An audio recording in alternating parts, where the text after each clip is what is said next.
Bonjour à tous et à toutes. Merci d'être présents ce matin pour participer à cette discussion qui est essentielle pour notre filière, notre économie et plus largement pour notre avenir collectif. Pour ma part, je suis Philippe Herbulot, je suis directeur du pôle transition et environnementale et décarbonation du CTICM. Et aujourd'hui, on va parler de décarbonation. Alors, on parle justement décarbonation, on parle d'urgence climatique, on parle sobriété. Derrière ces mots, il y a des choix concrets, des transformations réelles à opérer dans nos organisations et des façons de voir les choses. Ça va être justement l'occasion au cours de ce webinaire de pouvoir échanger avec un certain nombre d'experts. Donc, nous allons avoir, et on a la chance en fait d'avoir Olivier Papin qui est directeur de d'Epsem Transition, qui va aborder un certain nombre de sujets autour de la décarbonation au niveau national mais également international. Nous aurons ensuite Emmanuelle Stahl qui, elle, représente l'ADEME et qui est spécialiste de l'accompagnement des entreprises autour du programme Acte Pas à Pas. Ensuite, Pablo Lamotte qui représente l'entreprise Bonhomme Bâtiment, qui a été parmi les premiers, les pionniers à souscrire et à venir rejoindre en fait la démarche Impact A. Ils viennent de finir en fait l'année d'accompagnement et qui nous fera part de son retour d'expérience et des raisons pour lesquelles il a engagé l'entreprise dans cette démarche-là. Puis ensuite Romain Barthier qui lui est notre consultant et l'entreprise qui va nous accompagner sur les nouvelles promos et les promos à venir autour des enjeux de la décarbonation et de la stratégie de décarbonation. Ce que je vais faire, c'est que je vais passer la main à Olivier. Enfin, juste avant, c'est vous présenter un petit peu notre sommaire. On est là pendant 1 heure ensemble avec un premier point qui sera abordé, c'est le constat global de la décarbonation, intox ou réalité. Un deuxième point avec Emmanuel sur la réglementation de la réglementation à la stratégie d'entreprise. Le témoignage de Pablo Bonhomme Bâtiment et la présentation in fine de la démarche Impact A. Je vous rappelle que vous avez également à votre disposition le chat sur lequel vous avez la possibilité en fait de poser vos questions et on terminera justement par ce temps d'échange et la réponse à vos questions. Pour plus tarder, je vais donner la parole à Olivier Papin. Est-ce qu'Olivier, tu es là ?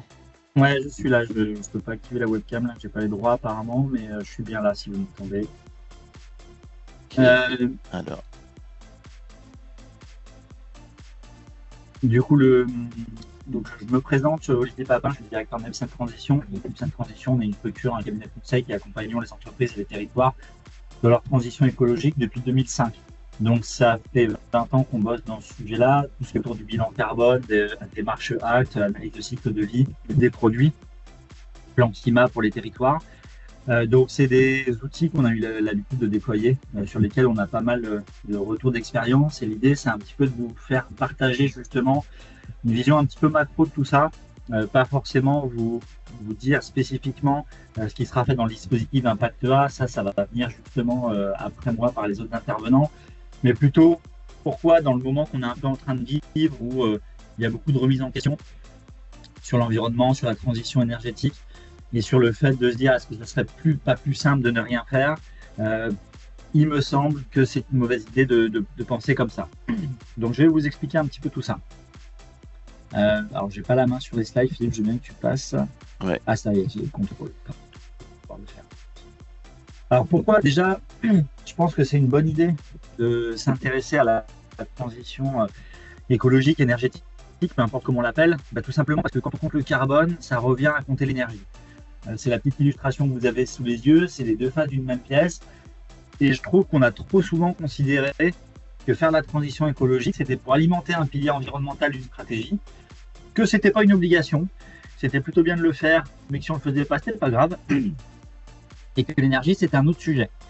Or, quand on compte le carbone, ça revient à compter les énergies fossiles, et c'est un sujet qui est très important. Alors, on a souvent la mémoire courte, parce que en ce moment, le prix du pétrole baisse, et finalement, on se réhabitue vite au fait que l'énergie est peut-être moins chère qu'avant, mais Alors, à l'automne 2022, je ne sais pas si vous vous rappelez, mais quand il y a eu l'invasion russe en Ukraine, c'était la panique sur les marchés énergétiques, avec un prix d'énergie qui s'est complètement envolé, et avec beaucoup d'entreprises qui ont été en difficulté par rapport à ça. Donc vous le comprenez, se poser la question de décarboner, c'est aussi reprendre en main les choses sur sa performance énergétique et sur son mix énergétique. Et donc finalement, on va gagner des deux côtés, et c'est ça qu'on vise. Alors dans le carbone, on compte les tonnes de CO2. Donc les tonnes de CO2, c'est une unité qui est intéressante, mais qui a le principal défaut, encore une fois, de ne donner l'impression qu'on ne s'intéresse qu'au changement climatique. Or, ce n'est pas le cas. Et comment ça se démontre? Simplement avec un petit calcul qui est en bas du graphique que vous avez. Donc le graphique, c'est le prix du pétrole sur les 5 dernières années. Donc on voit qu'il y a des hauts, il y a des bas, il y a des moments c'est plus faible, il y a des moments c'est plus élevé. Alors c'est pareil, si j'avais mis une échelle de temps beaucoup plus vaste, moi je vous l'ai dit, j'ai commencé ce métier il y a une vingtaine d'années. À l'époque, je faisais des simulations avec un prix du pétrole à 50 $, et je vous assure que c'est pas une image, c'est véridique. Les chefs d'entreprise me mettaient la main sur l'épaule en disant quand même, Monsieur Papin, 50 $ le pétrole, vous vous rendez pas compte, si ça arrive, ça sera la révolution et la France sera sans dessus-dessous. Finalement, aujourd'hui, on nous dit que c'est pas cher parce que c'est 65 $. Donc, vous voyez, il y a quand même des tendances de fond qui montrent que même au-delà de l'inflation, il y a une contrainte sur le prix de l'énergie. Et puis évidemment, avec ce qui s'est passé à l'hiver 2022, il peut y avoir des pics qui peuvent être assez douloureux. Mais je reviens à mon CO2. Quand je mesure physiquement le contenu d'un baril de pétrole, il y a 159 litres de pétrole. Voilà, c'est de la physique tout simplement. Et un litre de pétrole, c'est à peu près 3 kg de CO2. Ça veut donc dire que quand je brûle un baril de pétrole, j'ai brûlé 159 litres et donc j'ai émis à peu près 500 kg de CO2, soit une demi-tonne. Et quand mon baril il vaut 114 $, qui est à peu près le pic là, de mon graphique sur les 5 dernières années, si j'ai émis une tonne de CO2 à partir de pétrole, cette tonne, elle m'a coûté à peu près 220 $ de carburant. Et donc, c'est finalement ce que m'a coûté le CO2. Donc, si je décarbone avec de la sobriété énergétique, j'économise typiquement ces 220 $ que je n'ai pas émis. Donc, je réconcilie l'environnement et l'économique, puisque j'ai d'un côté réduit mon impact et j'ai réduit mon enjeu changement climatique. Et de l'autre côté, j'ai favorisé, on va dire, la florissance de mon entreprise parce que j'ai réduit ses factures. Ça, notamment, on l'oublie souvent, mais que le déficit commercial de la France est constitué à plus des 2/3 par la facture énergétique. Vous voyez, la facture énergétique de la France est 55 milliards d'euros en 2024. C'est le gouvernement qui communique évidemment sur ces chiffres.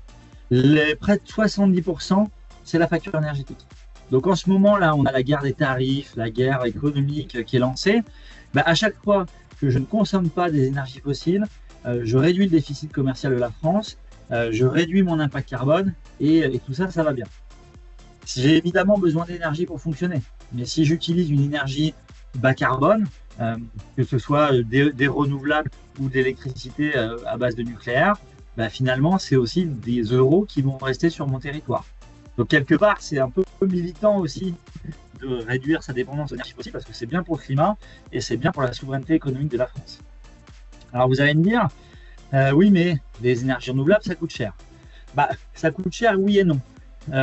Quand justement le prix de l'énergie est monté très fort à l'hiver 2022, il faut savoir que les énergies renouvelables, elles ont un mécanisme, on connaît très bien le mécanisme par le bas, qui a un prix de base qui est garanti par l'État, qui fait que si l'énergie renouvelable n'est pas assez rentable, l'État va compenser. Mais on oublie souvent que c'est garanti également par le haut. C'est-à-dire que quand l'énergie est trop chère, l'État récupère une partie des sous qu'il a donnés pour dire « Attendez, je vous ai aidé quand c'était bas, maintenant quand c'est très haut, vous me remboursez ». Et en fait, on considère que les énergies renouvelables ont quasiment déjà remboursé l'intégralité des subventions qu'elles ont touchées depuis qu'elles sont financées, puisque c'est des dizaines de milliards d'euros qui sont rapportés quand le prix de l'énergie est élevé. Donc tout ça, ça montre que on a vraiment intérêt à le faire. Alors vous allez me dire, oui, mais en ce moment, le prix du pétrole, il baisse. Donc finalement, ce que tu es en train de nous dire, Olivier, c'était vrai un temps, mais ça a changé.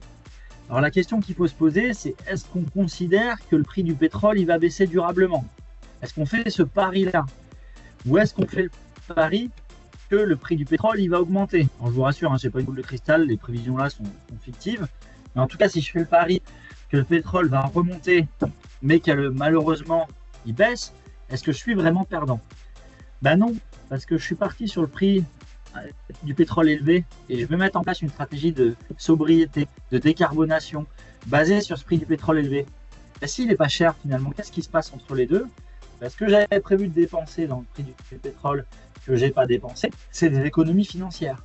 Donc si je fais un bilan prévisionnel avec un prix du pétrole élevé pour m'aider à décarboner et que ce pétrole n'est pas aussi cher, ben c'est une super nouvelle parce que là, typiquement, je viens de trouver un axe de financement de ma transition écologique.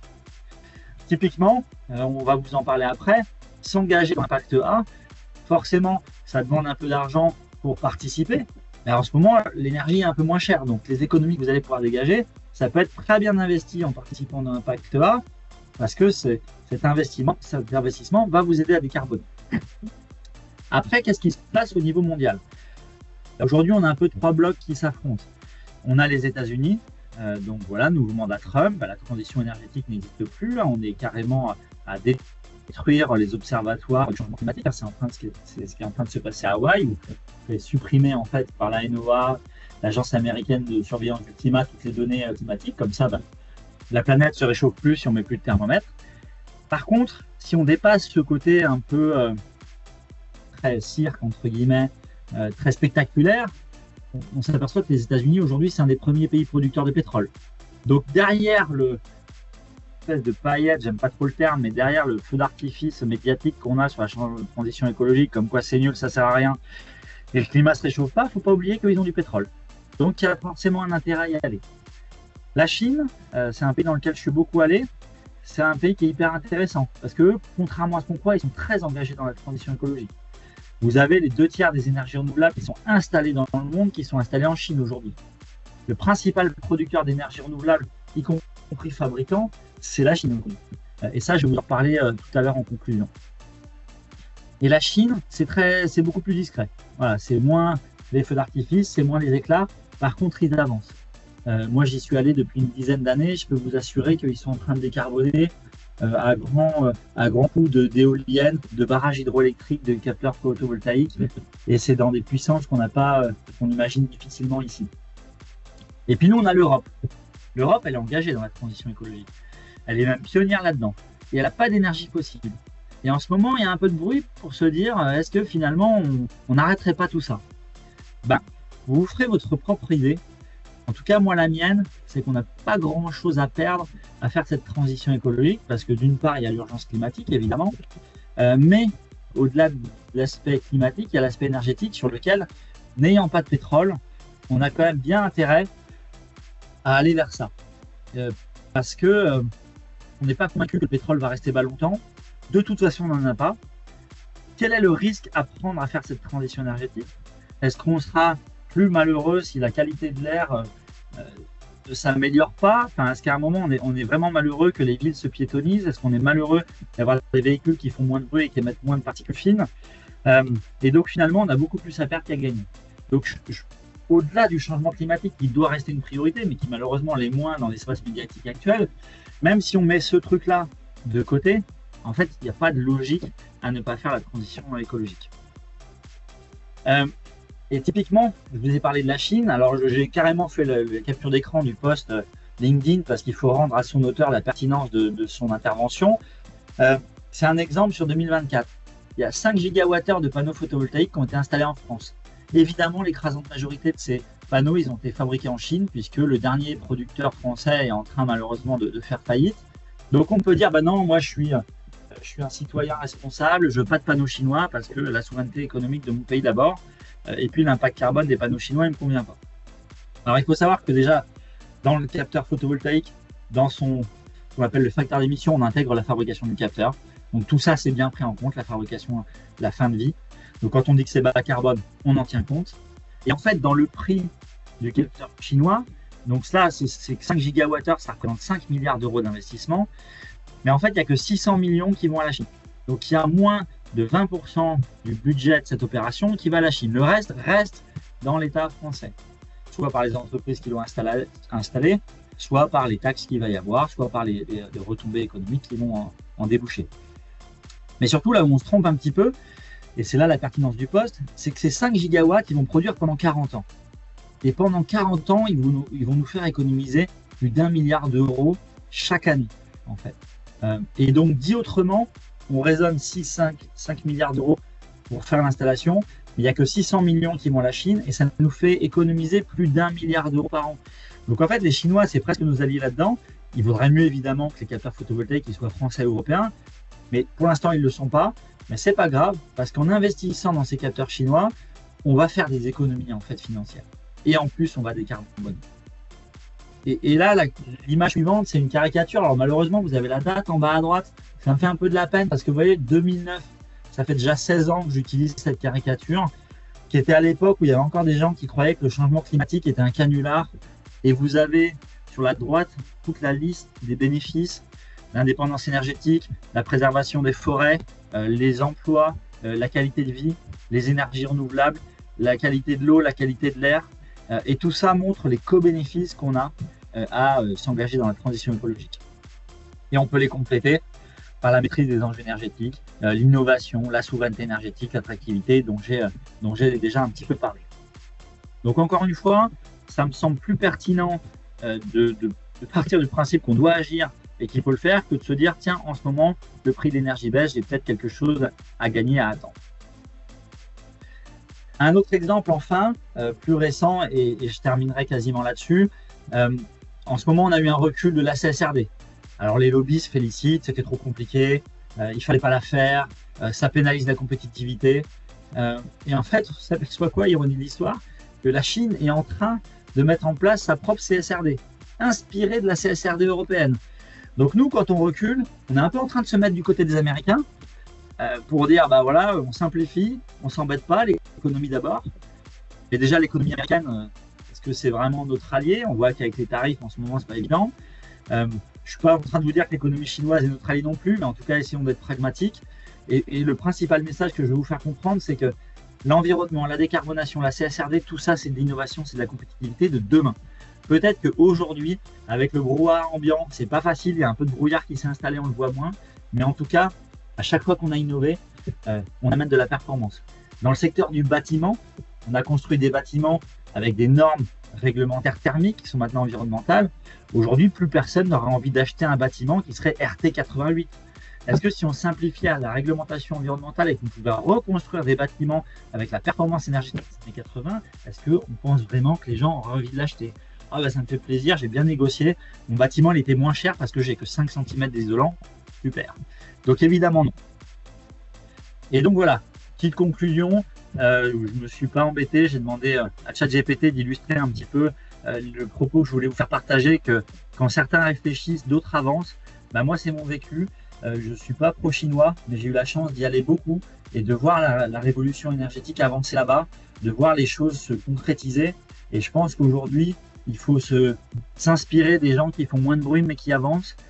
Et l'Europe a pendant longtemps été dans cet esprit-là. Et je pense qu'il faut qu'on retrouve cet esprit-là. Et tout le dispositif qu'on va vous présenter par les intervenants suivants, c'est dans l'idée de reprendre en main notre destin, d'être sachant, de savoir bien faire les choses et de ne pas subir.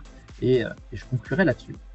Eh ben, écoute, merci beaucoup Olivier pour ce constat, hein, ce constat et cet état à travers tes remarques et assez pertinentes. Donc justement, comment on passe du discours de cette stratégie à la réglementation qui fixe un cadre, à le cadre de la RE 2020 par exemple, cadre de la CSRD, d'Omnibus aujourd'hui. Alors, c'est bien l'entreprise qui transforme en fait ces contraintes en moteur d'innovation. Et du coup, Emmanuel Salle, donc de l'ADEME, va vous expliquer comment embarquer les équipes, comment aligner les fournisseurs, comment transformer en fait cette contrainte en élément de différenciation pour les entreprises et pour vos organisations. Emmanuel, je te passe la main. Merci Philippe, bonjour à tous. Donc effectivement, je vais d'abord commencer par un petit point sur la CSRD et les directives Omnibus pour faire un petit point d'actualité sur cette réglementation. Effectivement, donc qu'est-ce que la CSRD? La CSRD, c'est un référentiel normatif qui encadre le rapport de durabilité des entreprises européennes. Donc ça a été adopté en 2022 pour une première publication en 2025 sur les données 2024 pour les plus grandes entreprises.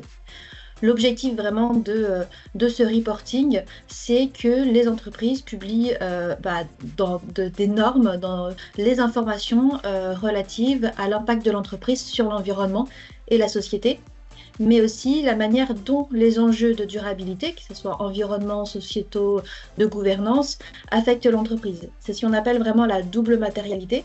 C'est à la fois quels sont les impacts de l'entreprise sur son environnement et comment l'environnement affecte l'entreprise. Et ce principe de double matérialité, c'est vraiment un principe qui est conservé dans les directives Omnibus qui sont en train d'être discutées aujourd'hui à la Commission européenne. Donc ça, c'est vraiment le premier message à faire passer. Aujourd'hui, la CSRD s'applique encore puisque les directives n'ont pas été encore votées. Effectivement, au début, elle devait toucher 50 000 entreprises en Europe et puis par effet ricochet tout l'écosystème de l'entreprise. Aujourd'hui, on va réduire avec cette directive Omnibus le périmètre des entreprises touchées, les exigences, mais le cœur de la directive reste. Et il est nécessaire, la Commission européenne trouve nécessaire de continuer à faire ces analyses pour les entreprises de l'impact de cette double matérialité. Donc, qu'est-ce que les directives Omnibus aujourd'hui? Donc, c'est une proposition de la Commission européenne qui a été présentée en février 2025, donc qui vise à simplifier les exigences de la CSRD. Donc, il y a deux directives. Il y a la première, c'est Stop the Clock. Là, qui vise à reporter de 2 ans pour les entreprises non encore soumises le reporting CSRD. Et puis, il y a une directive là qui est plus sur le fond, où on va réduire d'une part le nombre d'entreprises qui sont concernées. Donc là, ça va ne plus concerner que les entreprises avec plus de 1000 salariés, alors qu'avant, ça touchait les entreprises de plus de 250 salariés. Et puis, on va alléger les informations attendues sur le reporting. Donc, dans les différentes normes, notamment par exemple le SRS E1 sur le climat, on va demander moins de données sur ces éléments-là. En revanche, la Commission européenne vise à adopter une norme volontaire pour les entreprises qui sont non obligées. Et cette norme volontaire, elle vise à avoir un reporting quand même uniformisé entre les différentes entreprises, que les donneurs d'ordre puissent demander à leurs clients et que les investisseurs puissent demander aux entreprises. Donc c'est nécessaire d'anticiper aussi ce reporting volontaire, puisque même s'il n'est pas demandé, vous n'êtes pas obligé par la Commission européenne, il pourrait être demandé par vos parties prenantes, investisseurs ou clients. Et dans cette norme volontaire reste l'exercice de double matérialité. Donc cet exercice qui est vraiment l'analyse qui est le cœur de la CSRD reste à la fois pour les entreprises obligées, mais également dans cette norme volontaire. Alors pour reprendre un petit peu les propos d'Emmanuel, il est vrai qu'aujourd'hui, en fait, le critère de sélection des entreprises, c'est essentiellement le prix. Alors on parle de mieux-disant, mais c'est souvent le moins-disant. Donc les entreprises qui s'engagent aujourd'hui dans une démarche vont avoir des indicateurs clairs à fournir aux donneurs d'ordre. Et c'est également un moyen et une évolution, voire une révolution dans la façon dont on va sélectionner les entreprises. D'autre part, au niveau assurantiel, je ne sais pas si vous avez vu les dernières actualités, un certain nombre d'assurances expliquent qu'un certain nombre de biens ne seront plus assurés à partir du moment où les entreprises ne seront plus en mesure de donner des éléments concrets sur leur engagement autour des enjeux climat et décarbonation. Donc ça aussi, c'est des points importants. Alors, c'est des choses qui sont sous-marins, que les uns et les autres peuvent capter dans les journaux, dans les actualités, dans les réseaux privilégiés. Mais le jour où ça va arriver, ça va submerger tout le monde. Et cette image, elle est aussi symbolique. Donc, il est important de s'y préparer. Oui, Manuel, je te redonne la parole. Merci. Et effectivement, il faut voir aussi le changement climatique comme une opportunité qui pourrait être une opportunité business. D'une part, comme l'a très bien expliqué Olivier, il faut anticiper la contrainte, anticiper les contraintes de prix sur l'énergie, anticiper la fluctuation des coûts d'énergie et matières premières qui sont amenés dans un monde avec un contexte géopolitique qui change très très rapidement. Donc on va devoir anticiper ces fluctuations de coûts et plus on travaille sur la réduction de l'utilisation de matières premières, plus on travaille sur la réduction de nos consommations d'énergie fossile, plus on va être résilient face à ces changements et souverain là-dessus. On va aussi pouvoir anticiper les évolutions réglementaires. Là, la CSRD, finalement, ça a été assez rapide, d'une part pour la mettre en œuvre, et d'autre part, là, on voit la directive Omnibus. Comme l'a dit Olivier, la Chine met en place aussi son reporting de durabilité. Ça veut aussi peut-être dire que finalement, la Commission européenne va peut-être faire aussi un revirement. Donc, il faut pouvoir anticiper ces contraintes, qu'elles soient réglementaires ou de fluctuation des prix de l'énergie et des matières premières. C'est le changement climatique et le travail sur justement sa durabilité. C'est aussi, ça permet de se différencier et de rester attractif d'une part pour des talents, des jeunes qui cherchent à rentrer dans des entreprises qui sont engagées sur le climat, mais d'autre part à aussi développer des nouveaux marchés, notamment dans la loi Industrie verte. Il y a une orientation de la commande publique vers des produits respectueux dans l'environnement. Et puis, il y a de plus en plus de demandes de donneurs d'ordre. Je vais donner l'exemple de Carrefour, qui a demandé à ses 100 plus grands fournisseurs d'être alignés sur une trajectoire 1,5 degré et notamment de faire une évaluation ACT, qui est une méthodologie de l'ADEME, pour le prouver. Sinon, ils sous peine d'être déréférencés dans quelques années. Donc, on voit qu'il y a des grands donneurs d'ordre qui commencent vraiment à s'engager et à vouloir décarboner toute la chaîne de valeur. Ça permet aussi de renforcer ses capacités de financement à la fois publiques et privées. Il va y avoir de plus en plus de conditionnement des aides publiques à des trajectoires de décarbonation vertueuses. C'est aussi dans la loi Industrie verte. Donc on va demander aujourd'hui, pour avoir accès à des aides publiques, d'une part un premier bilan d'émissions de gaz à effet de serre, et puis de plus en plus renforcer ces exigences-là. Et puis, comme on l'a dit aussi, il y a des fonds d'investissement qui vont exiger de plus en plus des rapports de durabilité et des objectifs définis de décarbonation. Et puis enfin, c'est une opportunité d'amélioration de transformation. Là, je pense que Bonhomme Bâtiment aussi pourra témoigner là-dessus, mais travailler sur l'impact de l'environnement sur sa chaîne de valeur, c'est aussi améliorer son process industriel et mieux contrôler toute sa chaîne de valeur. Et puis, c'est aussi améliorer sa résilience face aux perturbations liées au changement climatique, travailler sur son adaptation.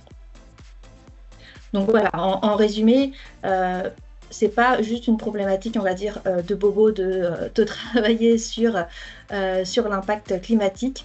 C'est vraiment pouvoir travailler sur sa résilience et sur toute sa chaîne de valeur.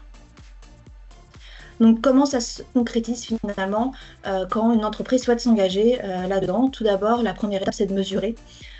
Ici, de mesurer ses émissions de gaz à effet de serre avec un bilan d'émissions de gaz à effet de serre. Ça, on ne peut pas travailler sur une stratégie sans avoir mesuré ses émissions et de savoir d'où on part. Ensuite, il faut planifier, il faut structurer sa démarche. Et là, donc, construire vraiment une stratégie de décarbonation qui soit pertinente vis-à-vis de son écosystème, vis-à-vis de son secteur, avec un plan de transition associé. Et là, c'est la méthodologie ACT-PAPA qui a été développée par l'ADEME depuis 2015 et qui est proposée dans le programme Impact A, que je vais vous détailler par la suite. Ensuite, voilà, on peut rendre compte, rendre public ces données, sa stratégie, notamment avec la CSRD, mais aussi avec d'autres normes. Et puis, toujours dans une logique d'amélioration continue, faire évaluer sa stratégie et regarder si notre plan d'action permet d'atteindre les objectifs qu'on s'est fixés. Donc, je vais maintenant faire un zoom sur la méthodologie ACT pas à pas, qui est là vraiment l'étape de structuration de sa stratégie.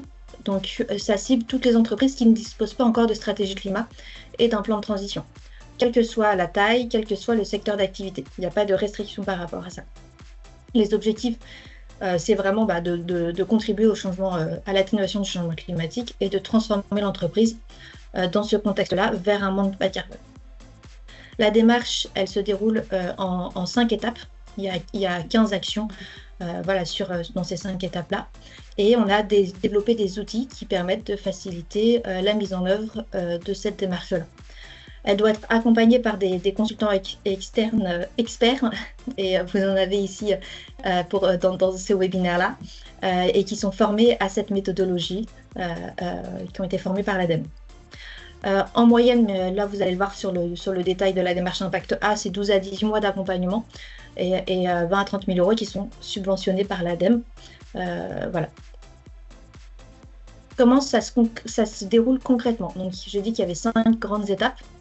La première étape, c'est vraiment la situation initiale, c'est savoir d'où part votre entreprise en termes de stratégie et d'action climatique. Donc, on répond vraiment à énormément de questions pour vraiment connaître le point de départ de l'entreprise. Il faut aussi avoir fait un bilan d'émissions de gaz à effet de serre, c'est le point de départ. Puis, on va analyser vraiment la stratégie, le plan d'action climat de l'entreprise, savoir d'où elle part. La deuxième étape, c'est l'étape enjeux et défis. C'est là aussi on va travailler sur la double matérialité. On va regarder les risques, les opportunités de l'entreprise dans un contexte de transition vis-à-vis de son secteur d'activité. Ces 2 premières étapes, elles vont vraiment permettre de bien comprendre d'où part l'entreprise, dans quel contexte elle évolue, comment va impacter le changement climatique à l'avenir. Et sur cette base-là, on va pouvoir établir une vision de l'entreprise dans un monde bas carbone. Donc, quel modèle d'affaires, quelle activité, quel produit elle va produire en 2050 quand la transition climatique aura été effectuée. Comment elle sera devenue résiliente dans un monde bas carbone. Et donc, c'est ces 2 premières étapes-là qui vont permettre ensuite de projeter l'entreprise dans une vision à 2030, 2040, 2050 et de décliner cette vision ensuite en stratégie dans l'étape 4, puis en plan d'action vraiment très concret en étape 5. Donc voilà, on part vraiment de situation initiale, on projette dans le long terme et on revient vers des choses très concrètes pour la mise en œuvre de cette vision, de cette stratégie.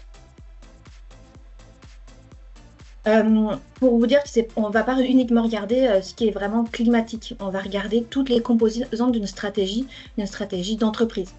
Effectivement, on va regarder les objectifs, la trajectoire climatique. On va définir des objectifs de trajectoire, notamment pour les entreprises qui souhaitent derrière faire certifier leurs objectifs et leur trajectoire de décarbonation SBTi. Ça sera réalisé. Vous allez travailler là-dessus pendant acte pas à pas. Mais on va regarder aussi tous les investissements matériels que vous avez faits et que vous pourriez faire, tous les investissements immatériels, la R&D, etc., qui contribuent à la décarbonation.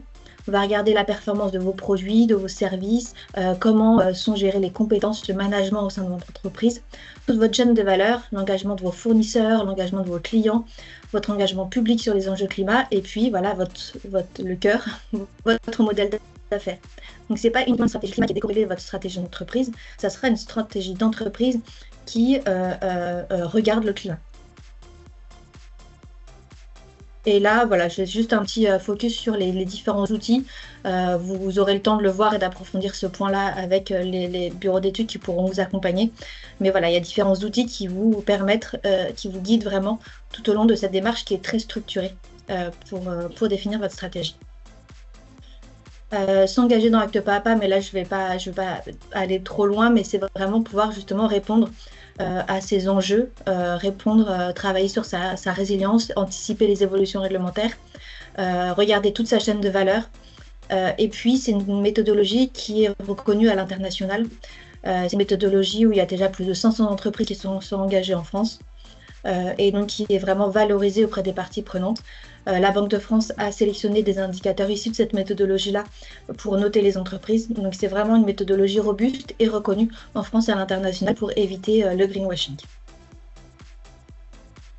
Je vais laisser la parole à Pablo pour son retour d'expérience. Merci beaucoup Emmanuel donc, pour cette présentation. Donc en effet, Pablo Lamotte qui est de l'entreprise Bonhomme qui a suivi justement la première promo d'Impact A. Alors Pablo, est-ce que tu peux présenter déjà rapidement Bonhomme Bâtiment, qui vous êtes, et ensuite nous expliquer comment en fait tu as, ou avec Christophe Bonhomme, initié cette démarche dans l'entreprise, et pourquoi. Pablo, tu as ton micro de coupé. Excusez-moi. Bonjour. Donc on est Bonhomme Bâtiment, une entreprise de charpente métallique de la Drôme. On fait à peu près 3000 tonnes par an et la moitié de notre activité c'est en tant que contractant général. Donc on propose des bâtiments à nos clients sur la globalité de leurs projets. On est investi au niveau de la filière et quand il y a eu l'appel du CTICM pour cette démarche acte, pas à pas, on a voulu le faire parce que ça nous semblait intéressant déjà d'approfondir et de ne pas faire ça tout seul, et en plus de faire tout ça au niveau de la filière. La volonté, c'était vraiment d'être proactif pour transformer notre entreprise et collectivement avec le CTICM. Alors Pablo, ouais. Qu'est-ce que justement a été difficile à mettre en œuvre justement quand tu as initié cette démarche dans Acte Pas à Pas? Ce qui est compliqué, c'est de convaincre les dirigeants et toutes les équipes de l'intérêt de faire ça. C'est pas, comme c'est du changement, c'est pas évident à mettre en place, mais il faut bien se rendre compte que en fait, c'est préparer l'entreprise à survivre dans le monde de demain.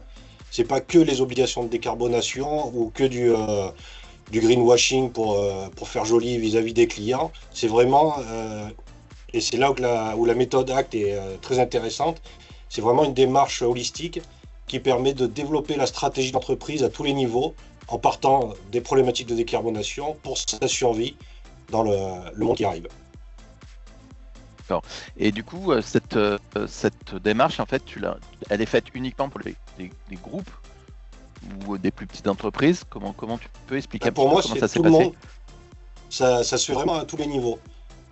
En fait, les petites entreprises, les grandes entreprises, nous déjà, c'est nos clients qui ont les contraintes et les obligations de décarbonation. Donc, ils vont se retourner vers nous pour pouvoir les aider à cela. Donc, si on n'est pas prêt à ça, on va perdre des marchés.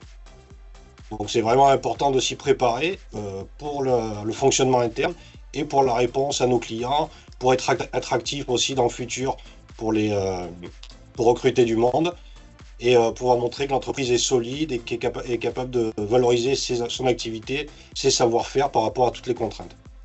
D'accord. Alors, bien entendu, quand tu as initié la démarche, tout n'a pas été facile. C'était quoi les contraintes, les freins que tu as pu justement, tu as été confronté justement dans le cadre de l'organisation et ensuite, quels sont les éléments qui justement t'a surpris positivement, qui ont permis en fait de réaliser des choses que peut-être tu as essayé de faire depuis quelques années?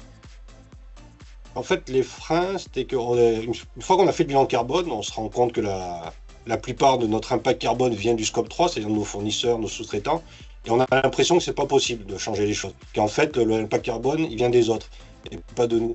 Sauf qu'avec cette démarche-là, on se rend compte qu'on a énormément de leviers possibles. On peut travailler avec les autres pour diminuer cet impact, mais il y a beaucoup de choses qui viennent de nous. Et donc c'est là où la démarche en étant collective, parce qu'on discute avec des gens qui ont le même métier, qui sont de la même filière, mais qui ont quand même des modèles économiques, des expériences différentes, et tout ça est très enrichissant pour trouver tous les leviers d'action qui sont possibles pour atteindre les objectifs et faire évoluer l'entreprise. Okay. Et du coup, qu'est-ce qui a été transformé selon toi? Qu'est-ce qui a transformé l'entreprise Bonhomme par rapport à cet investissement dans Acte Pas à Pas et dans la démarche Impact A? Je pense que c'est la partie vision de la démarche, c'est la construction de la vision de l'entreprise dans le monde de demain qui va faire que ça va transformer tout le reste de l'entreprise et tous les services. Si les employés, les salariés, les sous-traitants, les fournisseurs ne voient pas où est-ce qu'on veut aller, c'est-à-dire avec une vision bien construite, on aura du mal à initier le changement à tous les niveaux. Il faut d'abord construire cette vision, comprendre le pourquoi de cette transformation, voir où est-ce qu'on veut aller, et là après on peut enclencher tout le reste derrière. Okay. Et selon toi, la suite justement, Bonhomme Bâtiment, une fois que tu as ton plan d'action suite à Impact A, c'est quoi la suite? La suite, c'est de le mettre en place, de le suivre en permanence, sinon ça va tout tomber à l'eau. Et ce qui est important, c'est de mesurer tout ça. Chaque action, il faut la mesurer pour pouvoir voir son évolution et pousser les gens à aller toujours vers le mieux. Et ensuite, il faut énormément faire preuve de formation, de sensibilisation, et c'est ce qui va permettre après de générer encore d'autres actions qui vont dans le même sens. Mais toujours mesurer et évaluer tout le temps les objectifs, les avancées, c'est ce qui est moteur pour l'entreprise. Donc ce qui veut dire qu'aujourd'hui vous êtes équipé aussi d'outils numériques qui vont permettre en fait d'aller vers ce suivi. On est en train de s'équiper, de s'organiser pour pouvoir gérer les données et tout ça, et on va utiliser d'autres outils de plus en plus pour être de plus en plus efficace, pouvoir générer des bilans carbone quasiment à chaque devis, à chaque année, dès qu'on en aura besoin, pouvoir suivre les problématiques de RSE, de CSRD, pour suivre tout ça. Ok, donc en fait c'est plus l'affaire d'un homme chez Bonhomme Bâtiment, la décarbonation, c'est l'affaire d'une entreprise et d'équipe. Ah, c'est pour tout le monde, à tous les niveaux. Sont saisis, d'accord. Ouais. Toutes que ce soit du commerce, de la RH, de l'informatique, toutes les parties prenantes internes de l'entreprise sont concernées. Voilà, nous on a vraiment poussé à ça, c'est à concerner vraiment tout le monde dans l'entreprise. Les personnes qui sont sur le chantier, au bureau d'études, la direction, vraiment tout le monde. C'est pour ça qu'on a des actions dans tous les services. Qui sont plus ou moins impactantes, il y en a qui sont faiblement impactantes, mais ça va changer les mentalités et ça va préparer tout le monde aux transformations. C'est un gros levier de changement et d'amélioration. De toute façon, on n'a rien à perdre à faire ça. Dans tous les cas, on va améliorer nos process et notre productivité. Ok. Et je crois que chez Bonhomme Bâtiment, vous êtes en train de travailler là d'une manière assez importante sur la RSE, au sens noble du terme. On travaille de partout. En fait, on ne s'est pas focalisé que sur la décarbonation. On travaille sur la RSE, sur le réemploi. On essaye de jouer avec tous les leviers qui sont à notre disposition pour avancer et transformer les choses dans le bon sens. Ok. Eh ben, merci beaucoup, Pablo, pour cette intervention.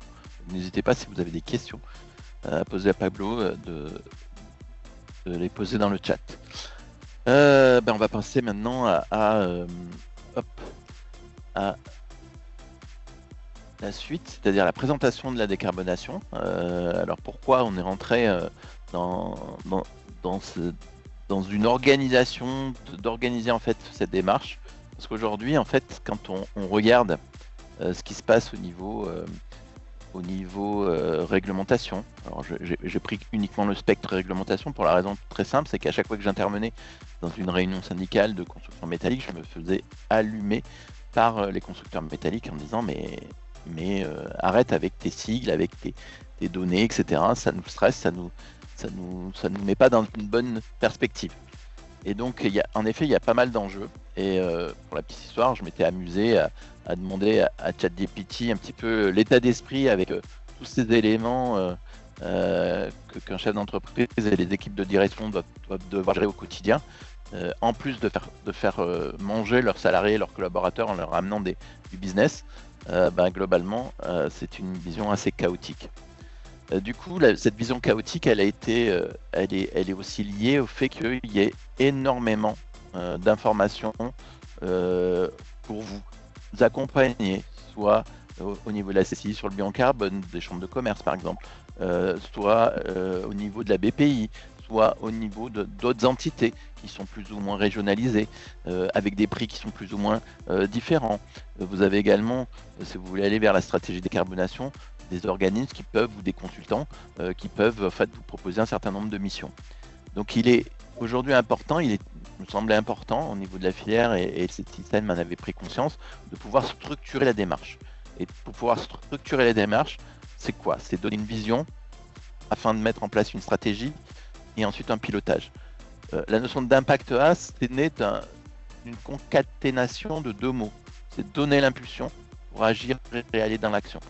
Donc c'est réellement cela. Et c'est-à-dire que il y a énormément aujourd'hui de sollicitations d'organismes qui sont plus ou moins éco-délinquants, on va dire. Alors on ne va pas jeter l'eau propre sur les uns et les autres, mais pour pouvoir en fait vous accompagner sur une démarche de bilan carbone, il faut des spécialistes bilan carbone.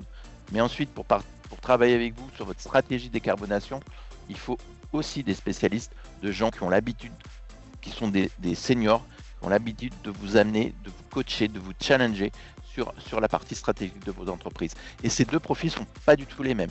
Donc il faut travailler aussi avec des consultants qui puissent gérer en fait ces deux compétences. D'autre part, dans la démarche, on a voulu aussi vous donner une vision.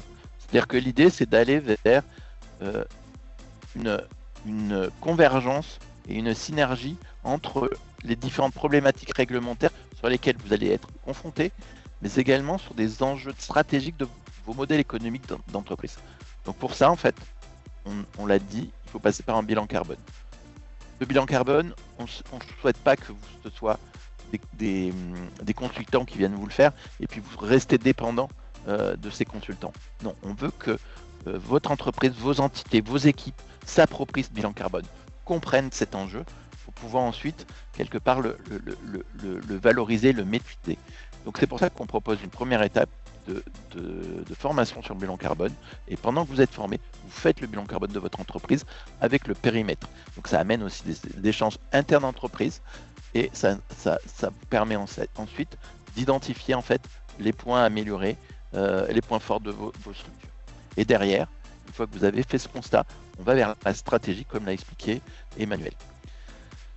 Derrière ça, on peut, une fois que la stratégie décarbonation elle est faite, un peu comme à l'image de l'entreprise Bonhomme, on a souhaité aller vers le RSE, puisqu'il n'y a pas que dans l'ESG, la partie environnement, social et gouvernance. Vous avez la partie carbone qui pourrait être identifiée sur la partie E, mais le social et la gouvernance, elle est importante aussi. Et d'où il nous paraissait intéressant de rajouter cette brique de la stratégie RSE pour arriver derrière à la gestion des données. C'est-à-dire, comme disait Pablo, il faut avoir des tableaux de bord. Nul n'est censé avancer sans avoir de mesures. Donc il est important de travailler sur des indicateurs internes d'entreprise qui vont permettre ensuite de pouvoir vous challenger sur l'avancement de ces indicateurs-là. Et dans le cadre de la démarche d'impact A, on vous aide à mettre en place cette dynamique-là. Pour ensuite, bien entendu, aller vers un plan d'action, réaliser un certain nombre d'actions sur des échéances moyens, court terme. C'est-à-dire qu'on va travailler step by step sur la première année. On atteint quoi comme objectif? Ok, on se fixe quoi, etc., etc. Et on avance petit à petit et on vous challenge sur ces sujets-là au fur et à mesure de l'avancement. Donc voilà un petit peu comment on décrit cet impact-là, mais je vais laisser la parole à notre prestataire hein, qui est WeCount, donc Romain. Romain, est-ce que tu peux nous en dire un peu plus sur la démarche Impact A et comment concrètement ça va se passer? Avec plaisir, merci Philippe. Bonjour à toutes, bonjour à tous. Je vais commencer peut-être par vous présenter WeCount, c'est la société que je représente aujourd'hui. WeCount, on est une société lyonnaise, on existe depuis 5 ans et aujourd'hui on est une équipe de 32 personnes dont le métier c'est d'accompagner les entreprises dans leur transition bas carbone. Et on est très content de pouvoir collaborer avec le CTICM et Nepsen Transition pour, comme l'a dit Pablo, aider les entreprises de la construction métallique à sécuriser leur activité pour les prochaines années. D'abord en mesurant avec le bilan carbone, puis en passant à l'action concrètement avec acte pas à pas. Je vais aller assez rapidement sur les objectifs puisque en fait c'est simplement une synthèse de ce que Emmanuel a pu vous présenter il y a une dizaine de minutes.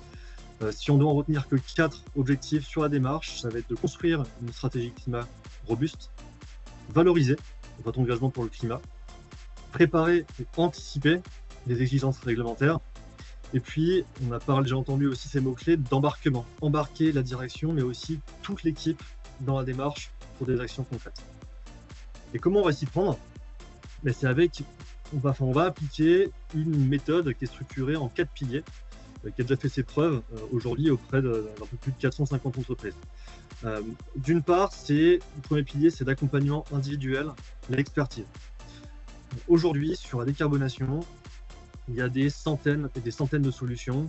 Souvent, on a le même consultant qui s'occupe d'une entreprise pharma, d'une compagnie de théâtre, d'une école d'ingénieurs et le lendemain d'une entreprise du BTP. Alors que les enjeux et les approches sont hyper différents. On a vu aussi déjà avec Olivier certains enjeux liés à la construction métallique. Nous, on croit beaucoup à l'expertise sectorielle et sur ce programme Impact A, chaque entreprise est accompagnée par un consultant de l'équipe qu'on forme avec WeCount et Nepsen, qui est expert du secteur et qui est aussi dans une posture d'aide. On aide à faire, on aide à comprendre plutôt que de faire à votre place. Voilà. Le deuxième pilier, c'est le collectif.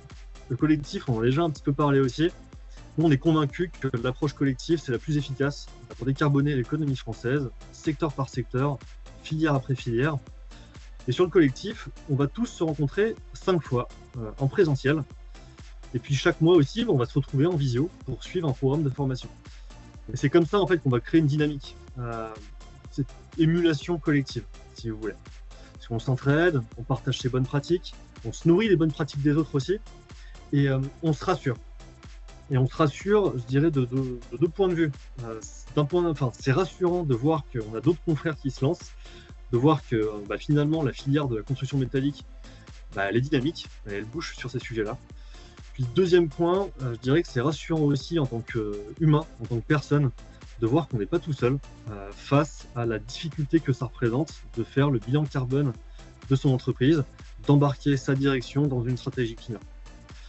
Dans ce programme, on fait partie d'un collectif, on est rassuré, on est remobilisé si besoin, et ça, on sait que c'est un levier qui est hyper puissant pour passer à l'action.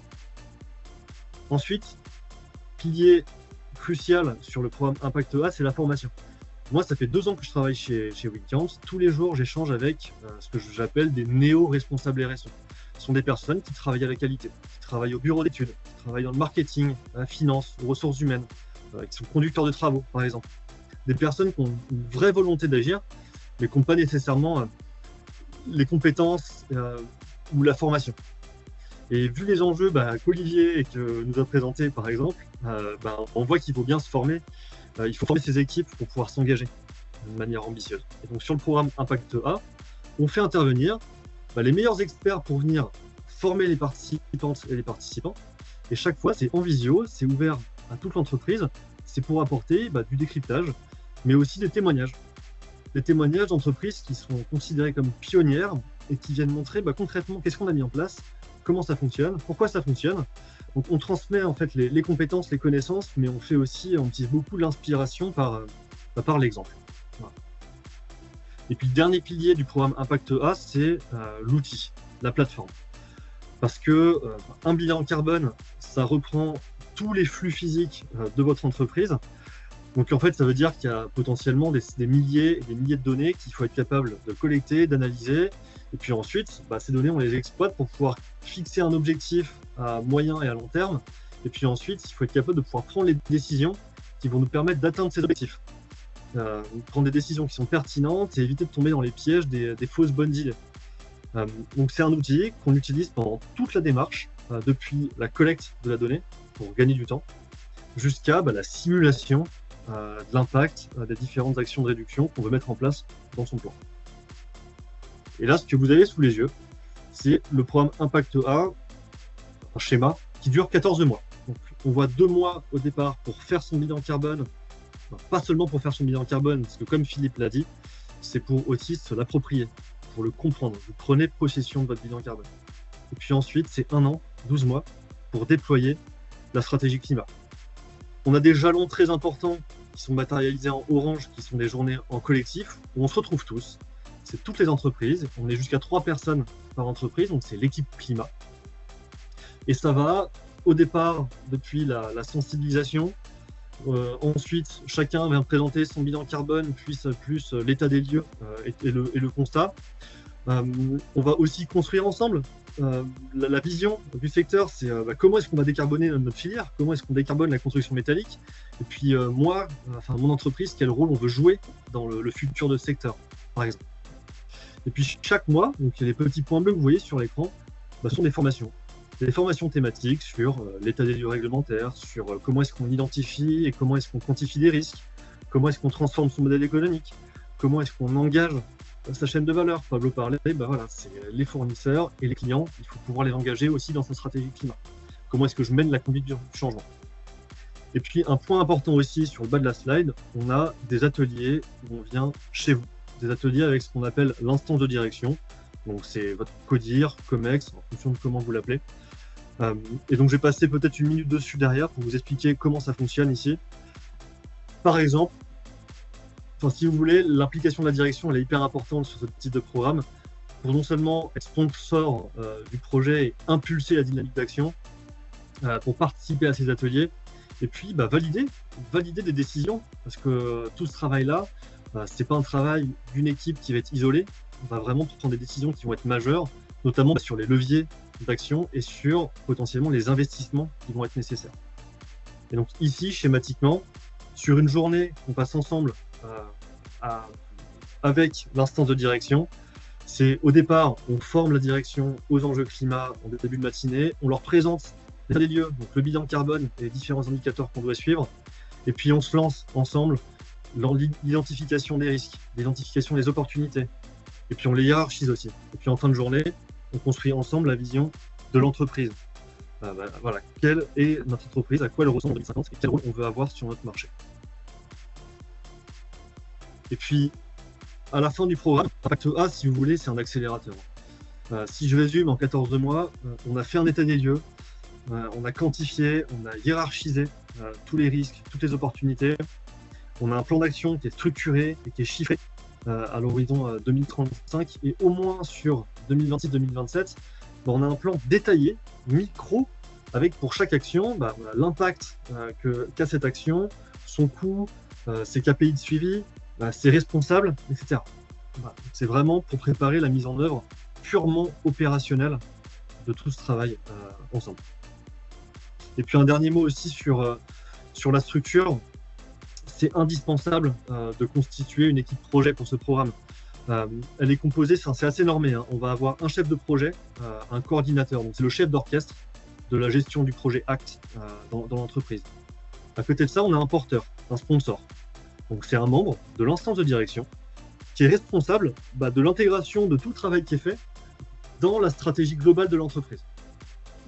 Ce ne sont pas deux stratégies en parallèle, il faut vraiment inclure ces stratégies climat dans la stratégie globale de l'entreprise.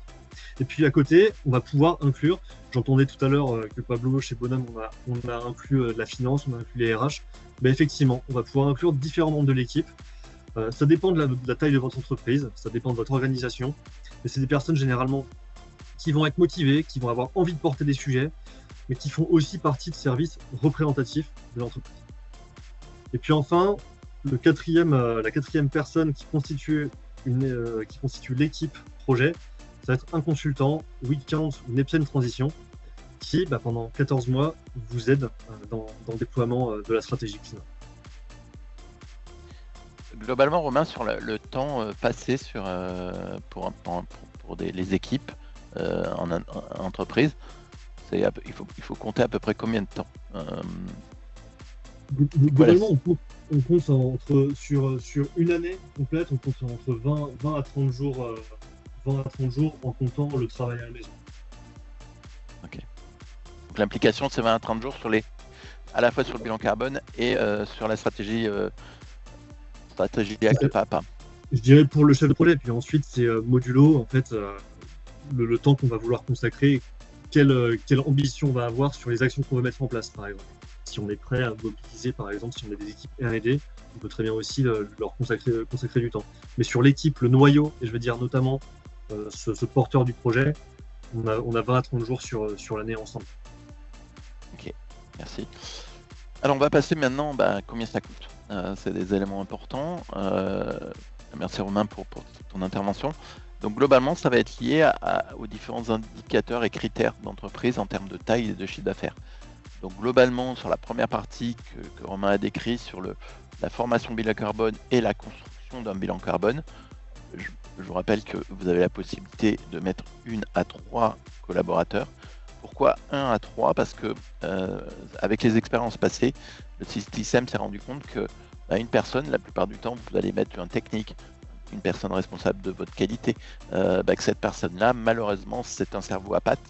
Et du coup, un jour, elle peut partir de l'entreprise. Et si on ne l'a pas travaillé en amont avec l'équipe, on va perdre la compétence de cette approche de décarbonation et de bilan carbone. Donc, il est important aussi, en fait, de l'appropriation du bilan carbone au sein de l'entreprise. Donc, c'est pour ça qu'on propose un apprenant max, de 1 à 3 apprenants max par entreprise.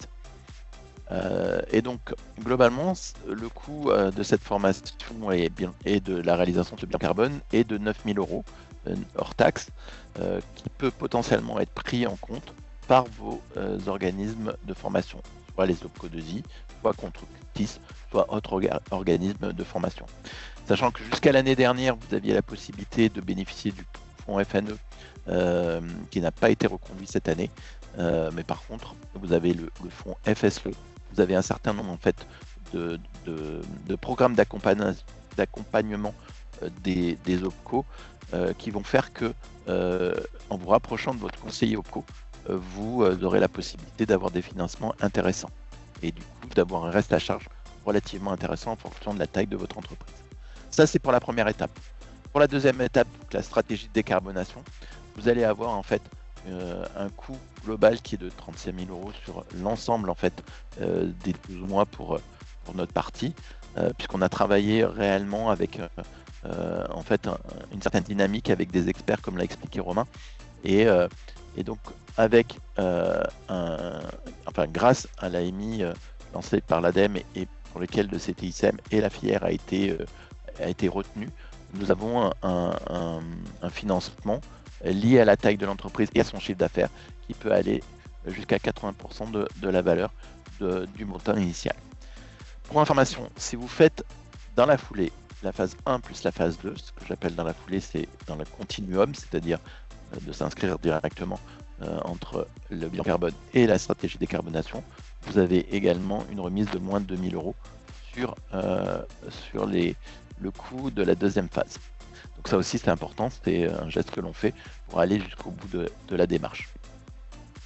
Alors comment on s'y prend? Globalement c'est assez simple. Vous avez à disposition, il suffit d'entrer en contact avec le CTICM et puis moi-même en m'envoyant un petit mail à ferbulot, donc ferbulot@cticm.com. Vous recevrez un dossier d'inscription avec les différents prérequis qu'il est nécessaire d'avoir, et dans ce cadre-là, il suffit de remplir le bulletin et de vous inscrire. Voilà globalement ce qu'on avait à dire sur la partie inscription. Il y a peut-être un temps d'échange et de questions au niveau de... Alors moi dans le chat, Olivier, j'avais une question pour toi. Alors Olivier, vous êtes en contact quotidien avec les entreprises et les territoires. Qu'observez-vous réellement sur le terrain? Est-ce que la décarbonation est réellement enclenchée ou reste encore en effet d'annonce? Alors moi j'ai la chance d'avoir commencé à faire du bilan carbone il y a une vingtaine d'années. Donc ce qui fait qu'à l'époque on faisait des plans d'action où on préconisait des choses qui n'existaient pas encore vraiment. Un exemple très simple, c'est la voiture électrique. On disait voilà, il faudra aller vers la voiture électrique. Mais quand vous lanciez un appel d'offres pour acheter des voitures électriques, c'était compliqué parce qu'il n'y avait pas vraiment de réponse. Il n'y avait que des véhicules qui étaient soit des tout petits véhicules, soit pas adaptés. Donc aujourd'hui on a la chance de voir ça se concrétiser. Et c'est un peu pareil pour les énergies renouvelables. Éolien photovoltaïque, il faut imaginer qu'à cette époque-là, le prix du kilowattheure photovoltaïque, c'était à peu près 10 fois le prix d'aujourd'hui. Donc il fallait vraiment trouver des acteurs motivés pour se dire je vais faire une énergie renouvelable qui me coûte 10 fois plus cher que ce qu'elle coûte aujourd'hui. Donc ça se concrétise. Ça se concrétise soit de gré parce qu'il y a de l'anticipation, il y a de la planification, il y a de la stratégie et on met en place des choses et on en tire des bénéfices. Soit ça se met en place de force parce que justement c'est complètement subi. Typiquement, on se retrouve à faire de la sobriété énergétique. Là, on n'avait pas forcément envie d'en faire parce que l'énergie coûte tout simplement trop cher. Et c'est vrai dans les territoires, avec notamment les plans climat qui aident énormément à structurer cette démarche territoriale. Et on voit des territoires qui vraiment avancent, qui construisent des réseaux de chaleur et de froid, qui mettent en place des agences locales de l'énergie qui vont aider à faire de la sobriété énergétique, qui vont mettre en place des outils très opérationnels dans leur PLU, dans leur mobilité durable, dans leur transport en commun pour que ça se concrétise. Et c'est vrai aussi dans les entreprises, avec des entreprises qui, comme l'a dit Pablo, intègrent ça dans leur offre, sont capables de proposer une alternative bas carbone dans certains appels d'offres, sont attractives en recrutement.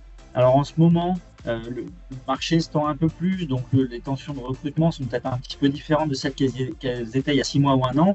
On a aussi aujourd'hui des nouvelles générations qui veulent un emploi qui a du sens, qui est aligné avec leurs valeurs personnelles, et donc c'est différenciant. Voilà. Donc moi je suis un optimiste par nature, mais depuis 20 ans je trouve qu'on voit vraiment cette différence. Et à l'inverse, malheureusement, je vois aussi certaines entreprises qu'on a accompagnées où on leur disait il faut vous diversifier, il faut vous décarboner, et qui l'ont pas fait et qui se retrouvent en difficulté aujourd'hui parce que la concurrence s'est décarbonée très concrètement dans le secteur automobile. Des acteurs automobiles qu'on a accompagnés qui étaient sur des moteurs thermiques, où on leur évoquait le fait de décarboner et d'aller vers une alternative véhicule électrique et qui se retrouvent aujourd'hui entre le marteau et l'enclume parce que il y a moins de perspectives sur le moteur thermique évidemment, et du coup difficulté à poursuivre l'activité, ou en tout cas à la réimaginer. Ok, j'avais une deuxième question de Christine concernant les moments déclencheurs en fait. Est-ce que il y a des moments chez les clients, des moments type chez les clients qui Oui. vont faire qu'ils vont s'engager.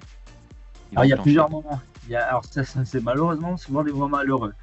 Je vais commencer par les moments malheureux, puis je vais parler des moments heureux. Les moments malheureux, c'est le prix d'énergie a explosé. Voilà, j'ai pris 20 000 euros en plus sur ma facture énergétique et je ne l'ai pas vu venir et je ne sais pas comment le gérer et ça me fait peur pour la suite. J'ai perdu cet appel d'offres parce qu'en fait, le concurrent, il a proposé un truc que je ne sais pas faire ou je ne peux pas répondre à cet appel d'offres parce que je ne sais pas avoir de réponse. Typiquement, Emmanuel en a parlé, on me demande mon bilan carbone, ou on demande l'impact carbone de ma solution pour l'appel d'offres, et en fait, je sais même pas quoi répondre. Donc ça, c'est les moments malheureux. Et puis après, il y a des moments heureux. Ça va être justement dans l'évolution de la gouvernance, une prise de conscience d'un dirigeant ou d'une dirigeante qui va dire, tiens, je reprends cette entreprise, ou c'est notre projet 2025 ou 2026. Voilà, on a envie d'associer les salariés à un projet d'entreprise, et le projet 2025 ou 2026, ça va être la décarbonation. Et là, on en fait quelque chose de collectif. Et j'ai presque envie de dire de festif parce que c'est jamais punitif ces démarches-là. On n'est jamais à dire votre bilan carbone n'est pas bon, c'est la merde, vous allez être en galère. Pas du tout. C'est plutôt au contraire de se dire voilà le point de départ. Maintenant, on peut que s'améliorer. Et contrairement à ce qu'on peut croire, c'est parfois plus facile quand on n'a rien fait parce que tout de suite, on a des marges de manœuvre qui sont faciles à mettre en œuvre et intéressantes. Donc voilà, on essaie toujours que ces démarches soient des démarches qui amènent du positif pour les entreprises. Ok. Merci Olivier. Alors, une petite question pour Emmanuel. Emmanuel, du point de vue de l'ADEME, quels sont aujourd'hui les freins à l'engagement des industriels dans la décarbonation? Et il y a une deuxième question. Est-ce un sujet culturel, économique, ou plutôt un manque de lisibilité des démarches? Je pense que la réponse est dans la question. Effectivement, les freins, ils peuvent être assez variés aujourd'hui dans l'engagement des entreprises dans la décarbonation. On voit, c'est un peu ce qu'on a essayé de vous lever, en fait, vous levez les freins en début de webinaire. C'est par exemple une mauvaise compréhension du contexte ou de ce que peut apporter une démarche de décarbonation, de le voir que uniquement par l'angle climat, mais pas forcément par l'angle impact économique aussi sur l'entreprise à long terme. Aujourd'hui, effectivement, il peut être difficile d'avoir une bonne lisibilité de l'offre. On en est conscient au sein de l'ADEME qu'on a une offre qui est fournie, mais parfois peu lisible pour les entreprises. Là, avec ce programme, effectivement, c'est ce qu'on essaye de faire, de rendre très lisible l'offre et de vous guider dans un parcours à travers ces opérations collectives. Ce qui peut manquer et ce qui est couvert par une opération collective, c'est le fait d'être embarqué par d'autres acteurs, d'être soutenu par ses pairs. Ça, on voit que ça peut être aussi un frein de se sentir très seul dans cette démarche-là. Et c'est aussi pour ça qu'on a lancé ces appels à projets d'opération collective qu'a remporté le CTICM. C'est pour que les entreprises elles puissent se sentir soutenues à la fois par leur filière, à la fois par leurs pairs et partager leur expérience. Donc ça, c'est des freins qu'on essaye de lever à travers cette meilleure lisibilité de l'offre, meilleure compréhension du contexte et ce que peut apporter un engagement dans la décarbonation et un soutien global entre pairs et de la filière. Le coût, en général, n'est pas forcément un frein. On voit ici qu'il y en a quand même des subventions qui vont jusqu'à 80%. Donc, vous avez quand même un retour sur investissement qui est en général assez rapide, avec à la clé des économies d'énergie, etc. Donc, finalement, sur ce type de démarche, sur ce type d'études, c'est pas forcément un frein. Quoique si c'en est un pour vous, on pourra tout à fait échanger aussi là-dessus. Mais voilà, pour nous, voilà, c'est des freins qui peuvent être assez variés selon les typologies d'entreprise. Ok, merci Emmanuel. Il y avait une deuxième question. Les aides et les dispositifs suffisent-ils à enclencher une dynamique? Faut-il aller plus loin? Alors moi, j'ai pas bien entendu, Philippe. Pardon. Les aides et les dispositifs suffisent-ils à s'engager ou faut-il aller plus loin? C'est sûr que c'est une première étape. Après avoir fait acte pas à pas, vous arrivez avec une stratégie, un plan d'action. Après, ça ne veut pas dire que ça s'arrête là. C'est une première marche où vous avez défini votre plan d'action. Après, il faut le mettre en œuvre. Mais il y a des aides. L'ADEME propose des aides sur tout le parcours de décarbonation d'une entreprise et toute la transition écologique. Là, c'est des aides vraiment aux études, à la structuration. Et ensuite, on a vraiment des aides à l'investissement pour pouvoir vous aider à passer à l'action et à mettre en œuvre votre plan d'action. Donc là, l'accompagnement, il va vraiment vous permettre de structurer, qui est une étape indispensable. C'est pas la peine de passer directement au plan d'action et de lancer des actions qui finalement n'est pas la meilleure option pour vous. Donc cette étape de structuration, elle est indispensable, et ensuite on vous guide ensuite sur le passage à l'action, et des aides sont aussi disponibles sur l'investissement et la recherche et développement. Ok, merci Emmanuel. Et puis une dernière question pour Romain. Romain, on voit que les réglementations évoluent vite, que ce soit dans le neuf avec la RE 2020, voire l'ART qui est en train d'évoluer également, la CSRD, la taxonomie. Alors comment aider les entreprises à transformer ces contraintes en véritable levier de stratégie par rapport à la démarche?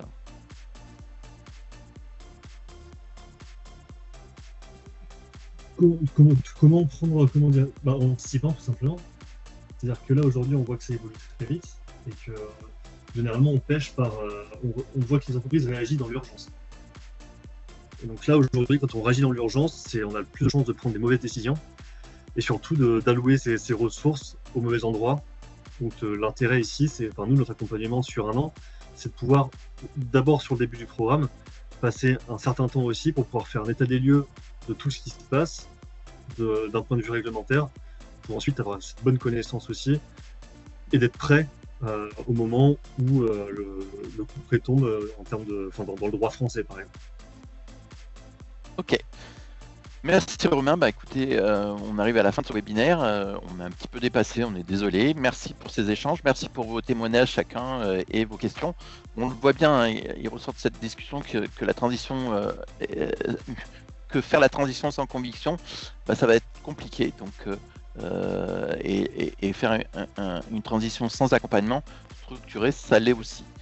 Décarboner n'est pas seulement cocher une case pour répondre à une contrainte, c'est s'aligner sur les attentes du marché, s'aligner par rapport aussi à des contraintes clients, des investisseurs, et aussi de plus en plus pour aller vers rechercher des talents.